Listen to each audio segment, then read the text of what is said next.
শুধু ফুল হয়ে রয়েছে কিন্তু ফল হয়নি, মানে সুপারি হয়নি। আর যে সুপারি কিন্তু ভর্তি হয় অনেক নরম, বাতাসে বাতাসে কিন্তু এটি পড়ে যেতে পারে।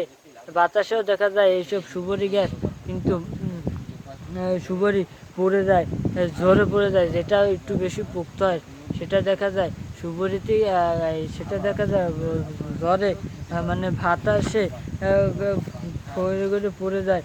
সুপারিটি যখন পাকে তখন দেখতে কিন্তু অন্য রকমের দেখায়, সেটাও দেখতে অনেক সুন্দরই দেখায়। যখন গাছে ঝোলে এখান থেকে অনেকটি একদম অনেক সুপারি থোক, দেখতে কিন্তু অনেক সুন্দর দেখায়, অনেক সুন্দরই দেখায়। হ্যাঁ, আর সুপারি গাছ, সুপারি গাছ যদি পুকুরের চারপাশে লাগানো হয় তাহলে সেটাই ভালো হয়। আর সুপারি গাছ লাগাতে তো বেশি জায়গা লাগে না, অল্প পরিমাণে ফাঁক দিয়ে যদি সুপারি গাছ লাগানো হয় সেটাই ভালো হয়।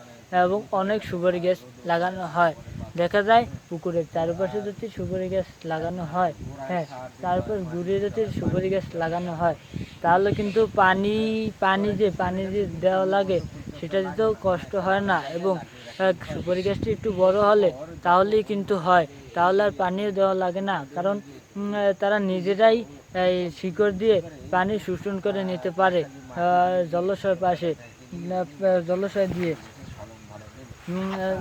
পুকুর চারপাশে যদি গাছটি লাগানো হয় দেখতেও সুন্দর হয়, এবং গাছটি বৃদ্ধি পেতেও সমস্যা হয় না, তাই পুকুরের চারপাশেই গাছ লাগানো ভালো।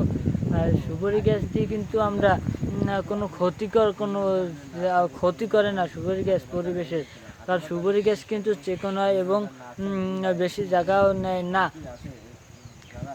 সুপারি গাছের কারণে কিন্তু অন্য সব গাছের ক্ষতি হয় না, অন্য সব গাছ দিয়ে কিন্তু সুপারি গাছের ক্ষতি হয়, যেরকমের মেহগনি গাছ, চাম্বল গাছ, এবার করই গাছ, এরকম যে বড় বড় জাতের গাছটি, এই গাছের গোড়ায় কিন্তু এই সুপারি গাছ হবে না। সুপারি গাছে কিন্তু লাগাতে হবে একটি ভালো একটি জায়গায়, যেখানে সূর্যের আলো পড়বে এবং পানি পাবে সেরকমের জায়গায়। হ্যাঁ, এই সুপারি থেকে কিন্তু আমরা অনেক মুনাফা অর্জন করতে পারি। দেখা যায় হাইব্রিড জাতের যদি গাছটি লাগাই তাহলে কিন্তু ফলনটা আমরা বেশি পাবো এবং বেশি বেশি ফলন পাবো এবং বেশি লাগাতে পারবো। মানে